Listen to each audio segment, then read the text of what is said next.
Plus d'un New-Yorkais sur 5 contaminé au coronavirus, selon une étude.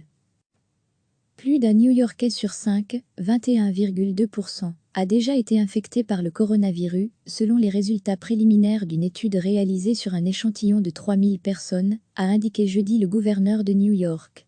Cette récente étude est la plus importante à ce jour réalisée, dans cet État de quelques 20 millions d'habitants, le plus durement touché par l'épidémie, afin de déceler la présence d'anticorps révélateurs d'une infection au coronavirus, a expliqué le gouverneur Andrew Cuomo. À lire aussi, l'immunité des Belges contre le coronavirus en question à l'heure du déconfinement, les personnes ont été choisies au hasard, à la sortie de magasins restés ouverts, et sont donc des gens qui, sans être des travailleurs jugés essentiels, sortent dehors malgré la pandémie, a-t-il précisé. Selon les résultats préliminaires, en moyenne quelque 13,6% des personnes testées dans l'État avaient des anticorps indicateurs d'une infection, avec de grosses différences selon les régions. Outre un taux d'infection de 21,2%, dans la ville de New York, la région où le taux était le plus élevé était Long Island, 16,7%. C'est dans cette région de grandes plages que se sont réfugiés beaucoup de New-Yorkais aisés, le temps du confinement, mais c'est aussi dans certaines villes de Long Island qu'on trouve de grosses communautés hispaniques, avec beaucoup de travailleurs employés dans les supermarchés ou les services de livraison restés ouverts pendant le confinement. À lire aussi, notre dossier sur le coronavirus, mais la plupart des autres régions, plus rurales, avaient un taux d'infection très faible, de quelque 3,6% seulement. L'étude doit donner une idée plus précise de la propagation de l'épidémie dans l'État de New York, qui a déjà enregistré plus de 15 000 morts confirmés et 263 000 cas positifs au coronavirus, selon son gouverneur. Elle doit aussi aider à déterminer quelle région pourrait entamer un déconfinement progressif. On ne fait pas la même chose dans un endroit, avec un taux de 21%, que dans un endroit où vous avez 3,6%, c'est la même théorie selon laquelle certains États peuvent rouvrir plus tôt que l'État de New York, a estimé le gouverneur Cuomo. Les États américains sont divisés face aux stratégies de déconfinement. Certains, comme la Géorgie, Sud, sont prêts à autoriser, dès lundi, la reprise d'une série d'activités économiques, et en Floride certaines plages ont rouvert depuis dimanche. Mais d'autres, comme New York, dont le confinement doit rester en vigueur au moins jusqu'au 15 mai, appellent à la prudence pour éviter une nouvelle flambée de cas.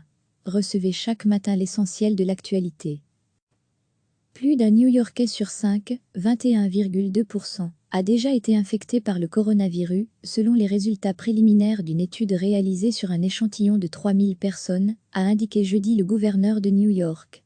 Cette récente étude est la plus importante à ce jour réalisée, dans cet État de quelques 20 millions d'habitants, le plus durement touché par l'épidémie, afin de déceler la présence d'anticorps révélateurs d'une infection au coronavirus, a expliqué le gouverneur Andrew Cuomo. À lire aussi, l'immunité des Belges contre le coronavirus en question à l'heure du déconfinement, les personnes ont été choisies au hasard, à la sortie de magasins restés ouverts, et sont donc des gens qui, sans être des travailleurs jugés essentiels, sortent dehors malgré la pandémie, a-t-il précisé. Selon les résultats préliminaires, en moyenne quelque 13,6% des personnes testées dans l'État avaient des anticorps indicateurs d'une infection, avec de grosses différences selon les régions. Outre un taux d'infection de 21,2%, dans la ville de New York, la région où le taux était le plus élevé était Long Island, 16,7%. C'est dans cette région de grandes plages que se sont réfugiés beaucoup de New-Yorkais aisés, le temps du confinement, mais c'est aussi dans certaines villes de Long Island qu'on trouve de grosses communautés hispaniques, avec beaucoup de travailleurs employés dans les supermarchés ou les services de livraison restés ouverts pendant le confinement. À lire aussi, notre dossier sur le coronavirus, mais la plupart des autres régions, plus rurales, avaient un taux d'infection très faible, de quelque 3,6% seulement.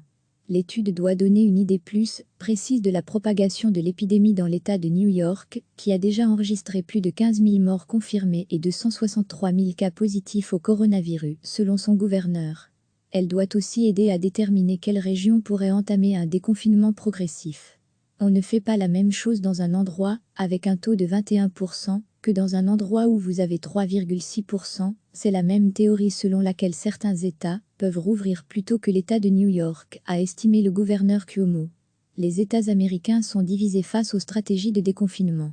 Certains, comme la Géorgie, Sud, sont prêts à autoriser, dès lundi, la reprise d'une série d'activités économiques, et en Floride certaines plages ont rouvert depuis dimanche. Mais d'autres, comme New York, dont le confinement doit rester en vigueur au moins jusqu'au 15 mai, appellent à la prudence pour éviter une nouvelle flambée de cas. Cliquez sur s'abonner pour recevoir les dernières nouvelles.